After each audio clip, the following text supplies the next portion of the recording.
स्पष्ट करती है।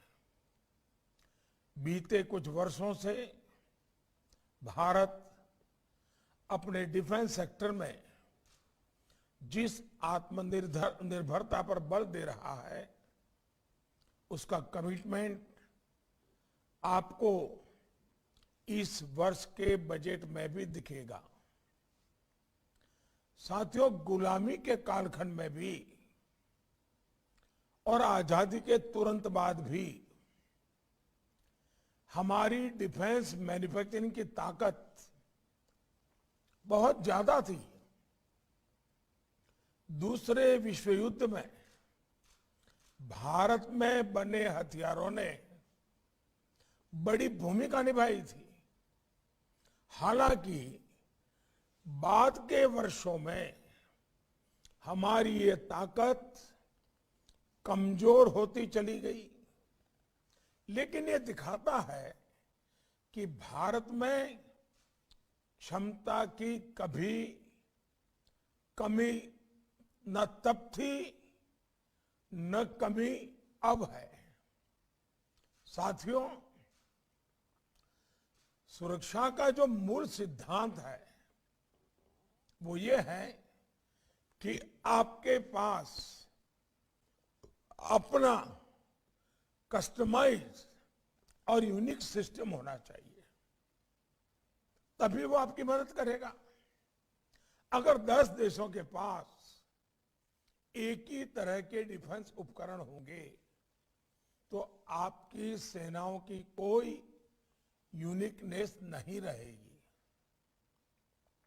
यूनिकनेस और सरप्राइज एलिमेंट ये तभी हो सकते हैं जब उपकरण आपके खुद के देश में विकसित हो।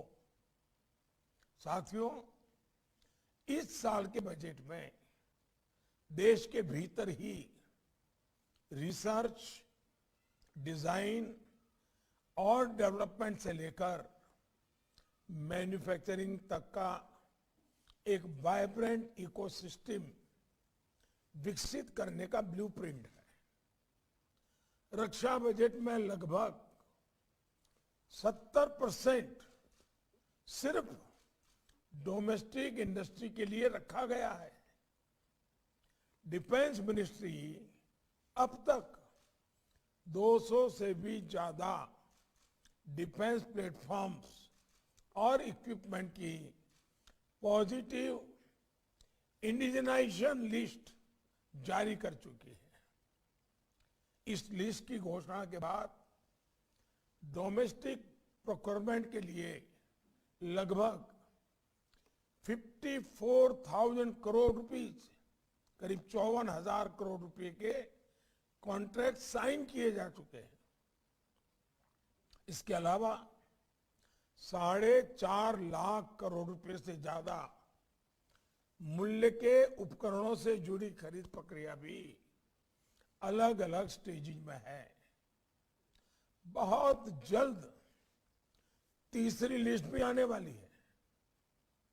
ये दिखाता है कि हम देश में ही डिफेंस मैन्युफैक्चरिंग को किस तरह सपोर्ट कर रहे हैं। साथियों, जब हम बाहर से अस्त्र शस्त्र लाते हैं तो उसकी प्रक्रिया इतनी लंबी होती है कि जब वो हमारे सुरक्षा बलों तक पहुंचते हैं तब तक उसमें से कई आउटडेटेड हो चुके होते हैं। इसका समाधान भी आत्मनिर्भर भारत अभियान और मेक इन इंडिया में ही है। मैं देश की सेनाओं की भी सराहना करूंगा कि वो भी डिफेंस सेक्टर में भारत की आत्मनिर्भरता का महत्व समझते हुए बड़े महत्वपूर्ण निर्णय ले रहे हैं। आज हमारी फौज के पास भारत में बने साजो सामान होते हैं तो उनका आत्मविश्वास, उनका गर्व भी नई ऊंचाई पर पहुंचता है। और इसमें हमें सीमा पर डटे जवान, हमारा झंडा उससे ऊंचा होना चाहिए। ये हमारे जवान की भावना होती है। हमारा देश का सैनिक इस भावना के साथ सीमा पर डटा रहता है। भारत में बनी चीजों को लेकर उसके मन में एक अलग स्वाभिमान होता है। इसलिए हमारे जो रक्षा उपकरण होते हैं उनके लिए हमें अपने सैनिकों की भावनाओं का आदर करना चाहिए। ये हम तभी कर सकते हैं जब हम आत्मनिर्भर होंगे। साथियों, पहले के जमाने में युद्ध अलग अलग तरीके से होते थे, आज अलग तरीके से होते हैं। पहले युद्ध के साजो सामान में परिवर्तन आने में दशकों लग जाते थे, लेकिन आज युद्ध के हथियारों में देखते ही देखते बदलाव आ जाता है। आज जो शस्त्र है उन्हें आउट ऑफ डेट होने में समय नहीं लगता है। जो आधुनिक टेक्नोलॉजी आधारित हथियार है वो तो और भी जल्दी आउट ऑफ डेट हो जाते हैं। भारत की जो आईटी की ताकत है वो हमारा बहुत बड़ा सामर्थ्य है। इस ताकत को हम अपने रक्षा क्षेत्र में जितना ज्यादा इस्तेमाल करेंगे हमें उतने ही सुरक्षा में हम आश्वस्त होंगे। जैसे अब साइबर सिक्योरिटी की बात ले लें, अब लड़ाई का वो एक हथियार बन गया है और वो कोई सिर्फ डिजिटल एक्टिविटी के लिए सीमित नहीं रह गई है, ये राष्ट्र की सुरक्षा का विषय बन चुका है।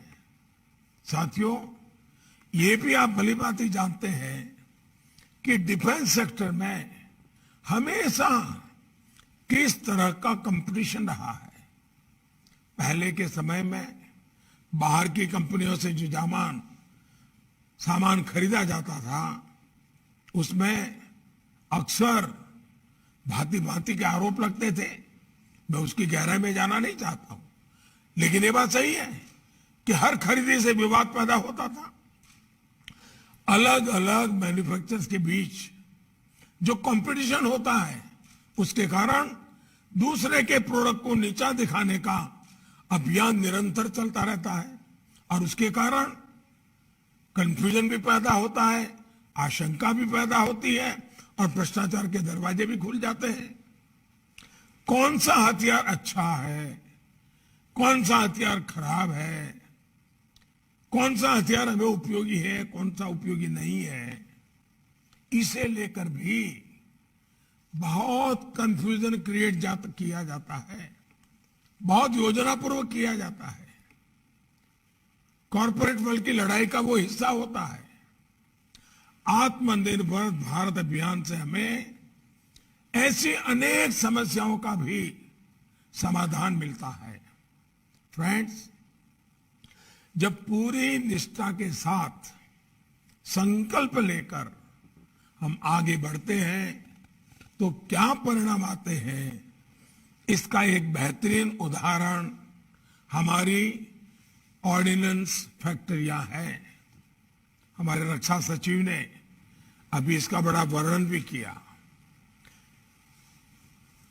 गत वर्ष के पहले हमने 7 नई डिफेंस पब्लिक अंडरटेकिंग्स का निर्माण किया था। आज ये तेजी से बिजनेस का विस्तार कर रही है, नए मार्केट में पहुंच रही है, एक्सपोर्ट के ऑर्डर्स भी ले रही है। ये भी बहुत सुखद है कि बीते 5-6 सालों में डिफेंस एक्सपोर्ट में हमने 6 गुना वृद्धि की है। आज हम 75 से भी ज्यादा देशों को made in India defence equipments और सर्विसेज दे रहे हैं। मेक इन इंडिया को सरकार के प्रोत्साहन का परिणाम है कि पिछले 7 सालों में डिफेंस मैन्युफैक्चरिंग के लिए 350 से भी अधिक नए इंडस्ट्रियल लाइसेंस इश्यू किए जा चुके हैं, जबकि 2001 से 2014 के 14 वर्षों में सिर्फ 200 लाइसेंस जारी हुए थे।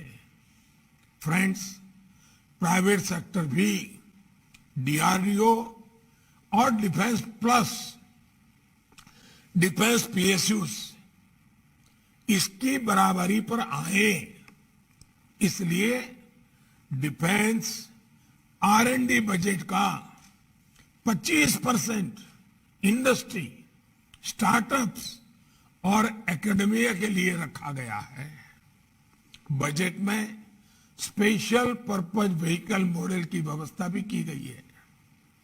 ये प्राइवेट इंडस्ट्री के रोल को सिर्फ एक वेंडर या सप्लायर से आगे एक पार्टनर के रूप में स्थापित करेगा।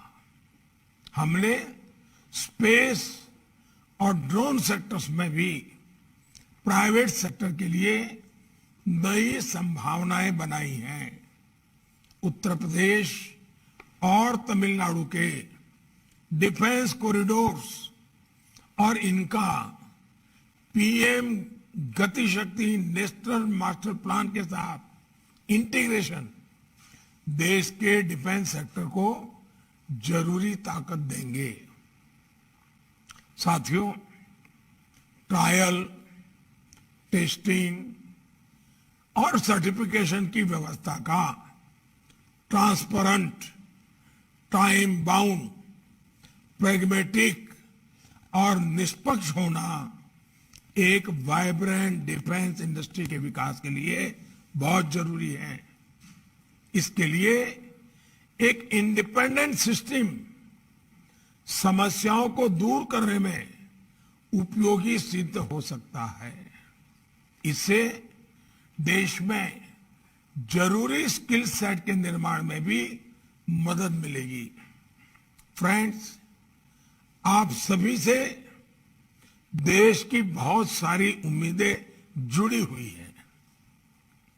मुझे विश्वास है कि इस चर्चा से डिफेंस सेक्टर में आत्मनिर्भरता के लिए नए रास्ते बनेंगे। मैं चाहता हूं, आज सभी स्टेक होल्डर से हम सुनना चाहते हैं। हम आप लोगों को लंबे भाषण देना नहीं चाहते हैं। ये आज का दिवस आपके लिए है। आप प्रैक्टिकल चीजें लेकर के आइए, बताइए। अब बजट निर्धारित हो चुका है। 1 अप्रैल से नया बजट लागू होने वाला है। हमारे पास तैयारी के लिए ये पूरा महीना है। हम इतना तेजी से काम करें कि 1 अप्रैल से ही चीजें जमीन पर उतरना शुरू हो जाए। ये जो एक्सरसाइज है ना, इसलिए है। हमने बजट को भी 1 महीना प्रीपोन करने की पद्धति डेवलप की है। इसके पीछे भी इरादा यही है कि हमें एक्चुअली बजट लागू होने से पहले सभी डिपार्टमेंट को, स्टेक होल्डर्स को, पब्लिक प्राइवेट पार्टनरशिप मॉडल को तैयारियां करने का पूरा अवसर मिले, ताकि हमारा समय बर्बाद न हो। मैं आप सबसे आग्रह करता हूं, ये देशभक्ति का काम है, ये देश सेवा का काम है। हम आइए, मुनाफा कब होगा, कितना होगा, वो बाद में सोचिए। पहले देश को ताकतवर हम कैसे बनाएं, इस पर सोचिए।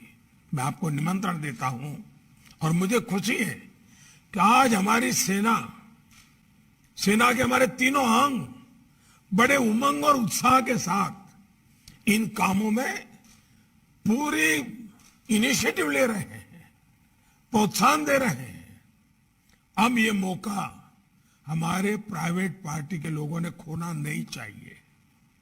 मैं फिर एक बार आपको निमंत्रण देता हूं। मेरी आप सबको बहुत बहुत शुभकामनाएं। धन्यवाद।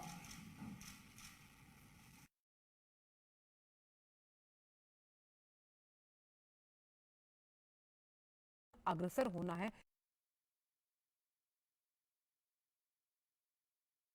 के साथ हमें आगे बढ़ना है। हमें इसीलिए रोड मैप बनाने के लिए पूरा 1 महीना दिया। देश के इरादों को स्पष्ट करती है।